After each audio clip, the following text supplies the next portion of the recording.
मेरी बेटी लकड़ियां चुनकर आ रही थी। रंजीत सिंह के बेटे जगन्नाथ ठाकुर ने इसकी इज्जत लूट ली। हम गरीब हैं, इज्जत के सिवा हमारे पास कुछ नहीं है।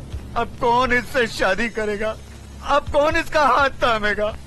आप न्यायमूर्ति हैं, आप ही फैसला कीजिए मालिक।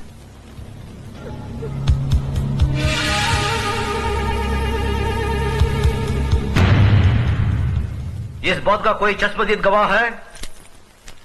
मैं हूँ मालिक। तुम्हारा पायल से कोई रिश्ता है? जी हाँ, मैं इसकी काकी हूँ। तो फिर तुम्हारी गवाही नहीं मानी जाएगी।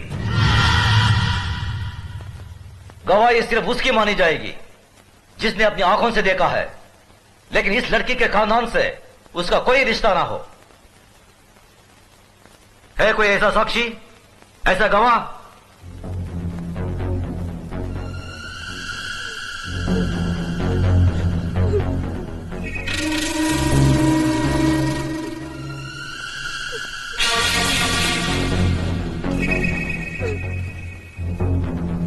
मैं हूँ मालिक। मैंने देखा है। तुमने क्या देखा है बेटे?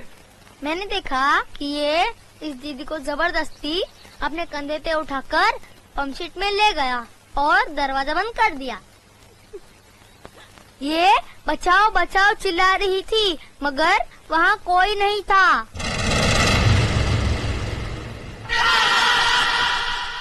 थोड़ी देर बाद जब ये बाहर आई तो इसके कपड़े फटे हुए थे और ये रो रो के कह रही थी कि मेरा सब कुछ लूट गया, मैं बर्बाद हो गई।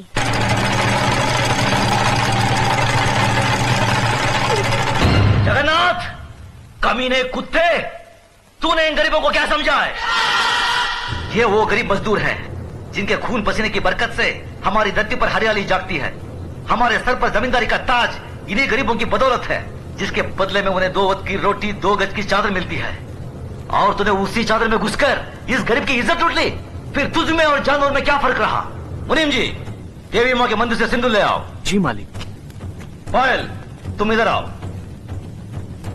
जिन हाथों से मजबूर करके इस कमीने ने तुम्हारी इज्जत लूटी, आज ये उन्हीं हाथों से तुम्हारी मांग भरेगा, तुम्हें अपनी पत्नी बनाएगा। ये हमारा फैसला है। गजराज, अपना फैसला बदल दे। आंखें मत दिखा। ये नीच जिसके पांव अगर मेरी हवेली के फर्श पर पड़े तो फर्श गंदा हो जाए, इस 2 टके की लड़की को तुम मेरे घर की बहू बना रहे हो। तो नहीं जानता, जमींदारों में तो ऐसी बातें होती ही रहती हैं। मजदूर औरतों और मालिकों के बीच में ऐसे खेल तो अक्सर होते रहते हैं। कोई अपनी बीवी नहीं बनाता उन्हें। खामोश! मजदूर औरतों की इज्जत जमींदारों के बाप दादाओं के कोई जागीर नहीं होती जिसे वो अपनी मनमानी करे, रोन दे, कुचले। इज्जत इज्जत होती है, चाहे वो किसी ठाकुर की बेटी हो या किसी मजदूर की। पागल हो गया तू? तुझे इंसाफ करने की अकल नहीं है। तेरा अंजाम बहुत बुरा होगा गजराज।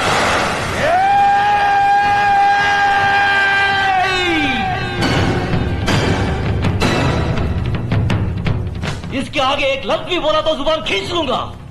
तेरी औकात मेरे सामने खड़े होने की भी नहीं है और तू मुझे ललकारता है। गजराज ठाकुर ने कभी किसी अंजाम की परवाह नहीं की। अगर परवाह की है तो सिर्फ अपनी आन, इंसाफ, अखलाक और ईमान की। इस लड़की की जन्म, जात, नाम, इसकी कोई अहमियत नहीं है हमारी नजर में। अहमियत है तो सिर्फ इसकी इज्जत, इसकी पवित्रता की। जगन्नाथ, मांग भर इसकी। गजराज!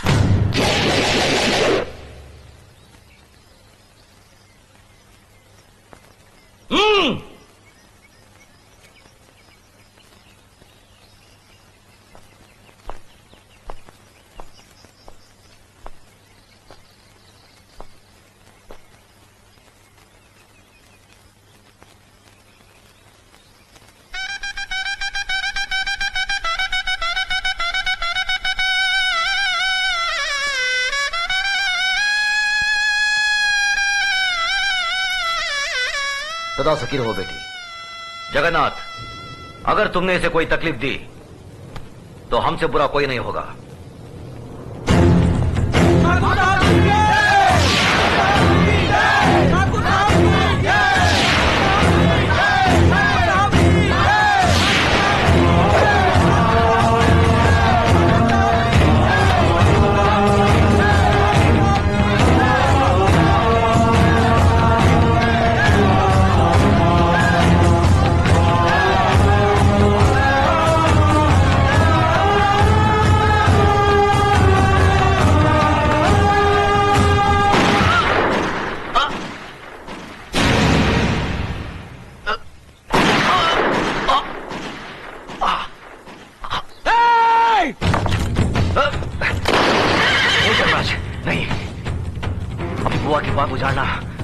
तुम्हारा धर्म नहीं है। बाबूजी, बाबूजी, भैया मेरे भाई को मार डाला, मेरे देवता समान भाई को मार डाला। ये क्या किया तुमने? ये कैसा अनर्थ किया?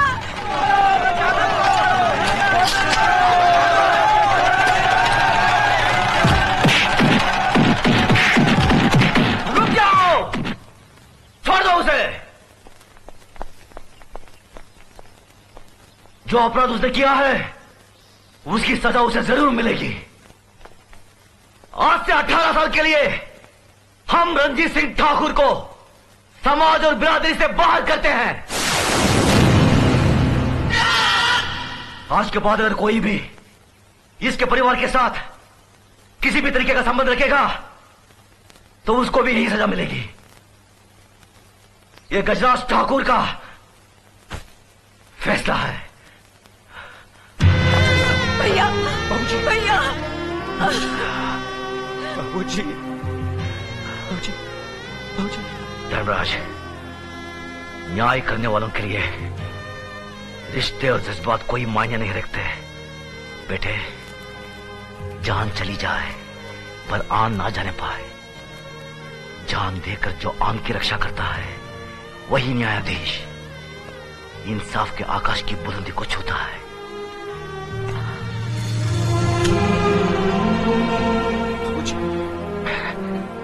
धर्मराज, आज से हम भरतपुर कस्बे के न्याय और